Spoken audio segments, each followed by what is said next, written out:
Hey everyone, welcome to this explainer. I'm super excited to have you here today.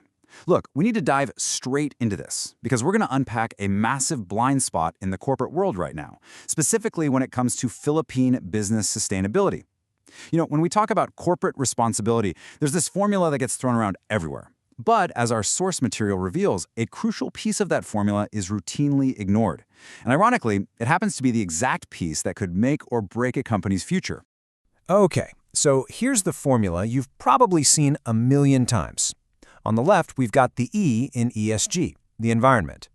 This is where companies spend a ton of energy tracking carbon emissions, calculating their water footprints, and optimizing the whole waste management shebang. And on the right, the G gets plenty of the spotlight too, governance. We're talking board governance, anti-corruption policies, risk management systems. And don't get me wrong, these are absolutely crucial, but if you're only looking at the E and the G, you are literally missing the center of the puzzle. And that brings us to the S, the social pillar. So here's the big takeaway. According to the research, the social pillar is exactly where Philippine companies have the absolute most to gain. But on the flip side, it's also where they have the most to lose if they mess it up. It is the missing pillar that ties true sustainability together. All right, Section 1, defining the social pillar. I know, social pillar can sound like just another abstract corporate buzzword, but it's actually deeply grounded in reality. At its core, the S pillar simply covers one thing: how your company treats people. And when we say people, we aren't just talking about your full-time office staff. We're talking about your factory workers, your contractual and agency-hired staff, even the workers your suppliers hire. It stretches outward to your community neighbors and, of course, your customers. It's the total human footprint of your entire business. Moving right along to Section 2, the mini audit on labor practices.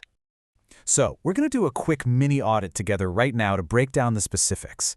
I want you to genuinely ask yourself this about your own operations. Are your workers paid fairly?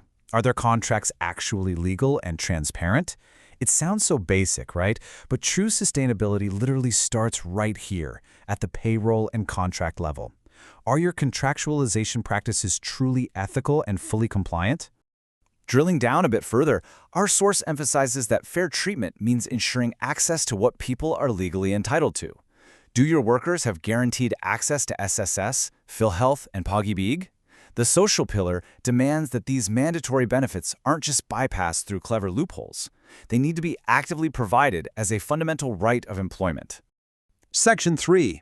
The mini audit continues with health and safety. Now here is a stark, literal question for you. Is your workplace safe? We're taking the abstract concept of ESG and putting it right onto the literal factory floor, the warehouse, or the office building. And this checklist perfectly illustrates what safety actually requires in practice. A safe workplace means having a functioning safety and health committee. It means accident rates aren't just guessed at. They're meticulously tracked and reported. And it means workers are actively, consistently trained on hazard prevention. If those 3 items aren't checked off, well, your S pillar is cracking. All right, Part 4, expanding the mini audit to human rights and community. This next one is totally non-negotiable. Do you have a firm, rock-solid policy against forced and child labor? And here's the kicker. Our source material makes it clear that this doesn't just apply to your own direct operations. It applies throughout your entire supply chain. You are directly responsible for the human rights practices of the partners you choose to do business with. Then, let's zoom out and look at community impact. What's the quality of life like in the communities surrounding your facility? Are the local barangays and municipalities actually better off because your company is there, or are they worse off? The social pillar requires businesses to be a net positive to their neighbors. The final piece of our mini audit covers diversity and inclusion. Does your company genuinely provide equal opportunity? We're talking equal opportunity regardless of gender, age, religion, or physical ability. This is not just about hitting quotas, it's about fundamentally fair, inclusive practices across the board. Okay, Section 5, why the S matters right now. Now, what's absolutely fascinating here is the external pressure forcing this change. Look at Generation Z. They are the fastest growing segment of the Philippine workforce, and the dynamic is shifting fast. This demographic holds immense power, and they are actively choosing their employers based entirely on social values. Gen Z is literally enforcing the social pillar from the bottom up. They aren't just taking your word for it. They are actually reading your ESG reports. They're sitting in job interviews and actively grilling you about your labor practices. And most importantly, if a company doesn't align with their values, they walk. Ignoring the S directly translates to losing the top young talent in the Philippines today. But hey, the pressure isn't just coming from the new hires. It is closing in from all sides. Check this out. Your international clients, they're auditing your social performance as part of their supplier due diligence. Your investors, they're screening your practices right now for ESG risk assessment. And your local community, those surrounding barangays, they're watching closely to see exactly how you treat your workers and their neighbors. Basically, you are being evaluated by everyone. Which brings us to our final section, the reward of doing right. So what is the actual ROI of getting this right? Well, it's pretty profound.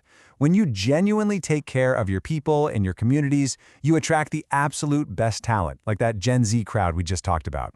You build the strongest, most supportive communities around your operations, and ultimately, you earn the deepest, most resilient loyalty from every single stakeholder that matters. Caring for people isn't just nice, it's a foundational business strategy. I have to highlight this quote from the source material because it literally hits the nail on the head for this entire explainer. The E without the S is incomplete sustainability, period. You could have the lowest carbon footprint in the world, but if your labor practices are unethical, your whole sustainability model is hollow.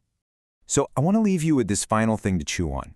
Look at your own operations through the lens of everything we've just discussed today. Honestly, how does your company score on the social pillar? It is a question every single business leader needs to be ready to answer. Thank you so much for hanging out with me for this explainer. Keep learning, keep analyzing, and I'll catch you next time.